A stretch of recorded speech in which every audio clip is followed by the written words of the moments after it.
ഒന്നാമത്തെ ചോദ്യം, മനുഷ്യൻ ശ്വസിക്കുമ്പോൾ ശ്വാസകോശത്തിനു പുറമെ മറ്റൊരവയവം കൂടി സഹായിക്കുന്നുണ്ട്. അത് ഏതാണ്? ഓപ്ഷൻസ്: എ കരൾ, ബി ഡയഫ്രം, സി ആമാശയം, ഡി ഹൃദയം.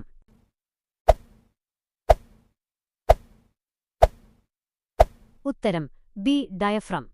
ഇതൊരു പേശിയാണ്. ഇത് താഴുകയും ഉയരുകയും ചെയ്യുമ്പോഴാണ് ശ്വാസകോശത്തിലേക്ക് വായു നിറയുന്നത്. രണ്ടാമത്തെ ചോദ്യം, പ്ലാസ്റ്റിക് കവറിലോ പാത്രത്തിലോ വെച്ച് ചൂടുഭക്ഷണം കഴിച്ചാൽ ശരീരത്തിന് എന്ത് സംഭവിക്കും? എ പെട്ടെന്ന് ദഹിക്കും, ബി ഡയോക്സിൻ പോലെയുള്ള വിഷപദാർത്ഥങ്ങൾ ഉള്ളിലെത്തി ക്യാൻസർ സാധ്യത കൂട്ടും, സി ഭക്ഷണത്തിന്റെ രുചി കൂടും, ഡി വിറ്റാമിനുകൾ ഇരട്ടിയാകും.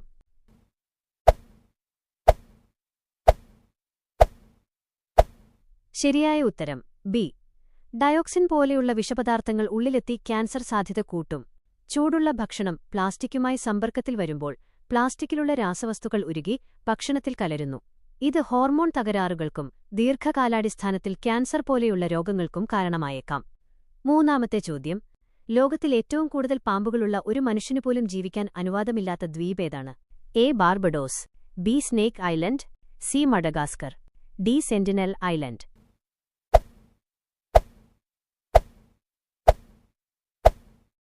ശരിയായ ഉത്തരം സ്നേക്ക് ഐലൻഡ്, ബ്രസീൽ. ബ്രസീലിന്റെ തീരത്തുള്ള ഈ ദ്വീപിൽ ഒരു ചതുരശ്ര മീറ്ററിൽ 1 മുതൽ 5 വരെ ഭീകരമായ വിഷപ്പാമ്പുകൾ, ഗോൾഡൻ ലാൻഡ്സ്ഹെഡ് വൈപ്പേഴ്സ് ഉണ്ടെന്നാണ് കണക്ക്.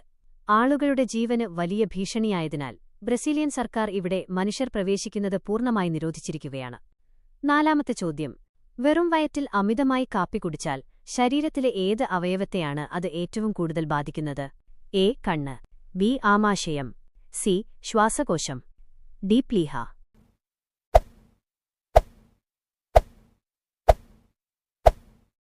ശരിയായ ഉത്തരം ബി ആമാശയം. വെറും വയറ്റിൽ കാപ്പി കുടിക്കുമ്പോൾ അത് ആമാശയത്തിൽ ഹൈഡ്രോക്ലോറിക് ആസിഡ് അമിതമായി ഉൽപ്പാദിപ്പിക്കാൻ കാരണമാകുന്നു. ഇത് ആമാശയത്തിന്റെ ഭിത്തികളെ അസ്വസ്ഥമാക്കുകയും അൾസർ, അസിഡിറ്റി എന്നിവയിലേക്ക് നയിക്കുകയും ചെയ്യും. അഞ്ചാമത്തെ ചോദ്യം, പല്ല് തേച്ച ഉടൻ നാരങ്ങാവെള്ളമോ ഓറഞ്ച് ജ്യൂസോ കുടിച്ചാൽ വിചിത്രമായ കയ്പുരസം അനുഭവപ്പെടുന്നത് എന്തുകൊണ്ടാണ്? എ നാരങ്ങ കേടായതുകൊണ്ട്, ബി പേസ്റ്റിലെ SLS എന്ന കെമിക്കൽ നാക്കിലെ മധുരമറിയുന്ന ഭാഗങ്ങളെ താൽക്കാലികമായി തളർത്തുന്നതുകൊണ്ട്, C പല്ലിലെ enamel അലിയുന്നതുകൊണ്ട്, D ആമാശയത്തിൽ gas ഉണ്ടാകുന്നതുകൊണ്ട്.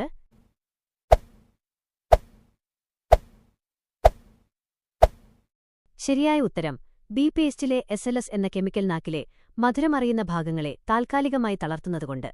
Tooth പേസ്റ്റുകളിൽ പതയുണ്ടാക്കാൻ ഉപയോഗിക്കുന്ന സോഡിയം ലോറിൽ സൾഫേറ്റ് (AFSLS) എന്ന ഘടകം നാക്കിലെ മധുരം തിരിച്ചറിയുന്ന ടെസ്റ്റ് ബഡ്സുകളെ താൽക്കാലികമായി മരവിപ്പിക്കുകയും കയ്പുരസമറിയുന്ന ഭാഗങ്ങളെ ഉത്തേജിപ്പിക്കുകയും ചെയ്യുന്നു. അതുകൊണ്ടാണ് പല്ലുതേച്ച ഉടൻ കഴിക്കുന്ന മധുരമുള്ള വസ്തുക്കൾക്ക് പോലും കയ്പനുഭവപ്പെടുന്നത്. ആറാമത്തെ ചോദ്യം, മനുഷ്യശരീരത്തിൽ സ്വയം ക്ലീൻ കഴിവുള്ള അവയവം ഏതാണ്? എ കണ്ണ്, ബി ചെവി, സി ആമാശയം, ഡി മുകളിൽ പറഞ്ഞവയെല്ലാം.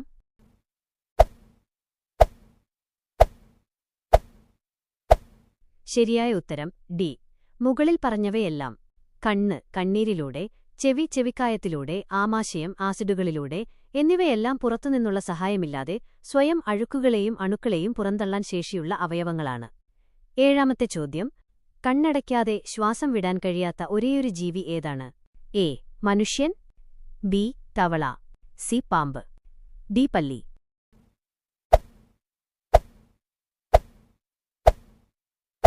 ശരിയായ ഉത്തരം ബി തവള.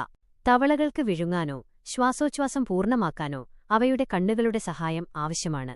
ആഹാരം വിഴുങ്ങുമ്പോൾ കണ്ണുകൾ ഉള്ളിലേക്ക് അമർത്തിയാണ് അവ ആഹാരം തൊണ്ടയിലേക്ക് തള്ളുന്നത്. എട്ടാമത്തെ ചോദ്യം, മനുഷ്യശരീരത്തിലെ ഏത് അവയവമാണ് ഇരുട്ടത്ത് വലുതാകുന്നത്? എ കണ്ണ്, ബി മൂക്ക്, സി നാവ്, ഡി ചെവി.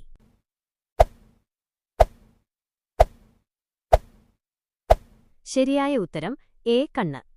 ഒമ്പതാമത്തെ ചോദ്യം, വിമാനത്തിനുള്ളിൽ വെച്ച് ഭക്ഷണത്തിന് രുചിക്കുറവ് അനുഭവപ്പെടാൻ കാരണമെന്ത്?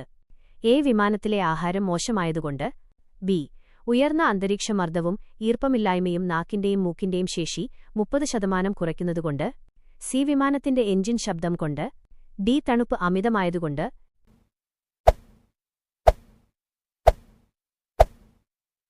ശരിയായ ഉത്തരം ബി ഉയർന്ന അന്തരീക്ഷമർദ്ദവും ഈർപ്പമില്ലായ്മയും നാക്കിന്റെയും മൂക്കിന്റെയും ശേഷി 30% കുറയ്ക്കുന്നതുകൊണ്ട്. വളരെ ഉയരത്തിൽ പറക്കുമ്പോൾ വിമാനത്തിനുള്ളിലെ വായു വളരെ വരണ്ടതായിരിക്കും, ഡ്രൈ എയർ.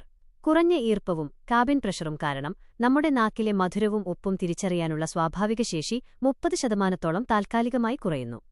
10ാമത്തെ ചോദ്യം.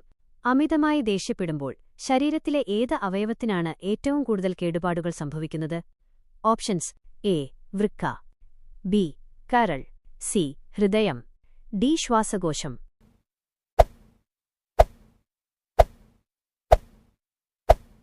ശരിയായ ഉത്തരം ബി. കരൾ. അമിതമായി ദേഷ്യപ്പെടുമ്പോൾ ശരീരത്തിൽ അഡ്രിനാലിൻ, കോർട്ടിസോൾ എന്നീ ഹോർമോണുകൾ അമിതമായി ഉൽപ്പാദിപ്പിക്കപ്പെടുന്നു. ഇത് കരളിന്റെ പ്രവർത്തനത്തെ തടസ്സപ്പെടുത്തുകയും രക്തത്തിലെ വിഷാംശം പുറന്തള്ളാനുള്ള കരളിന്റെ ശേഷി കുറയ്ക്കുകയും ചെയ്യുന്നു. കൂടെ ഹൃദയാഘാത സാധ്യതയും കൂട്ടുന്നു.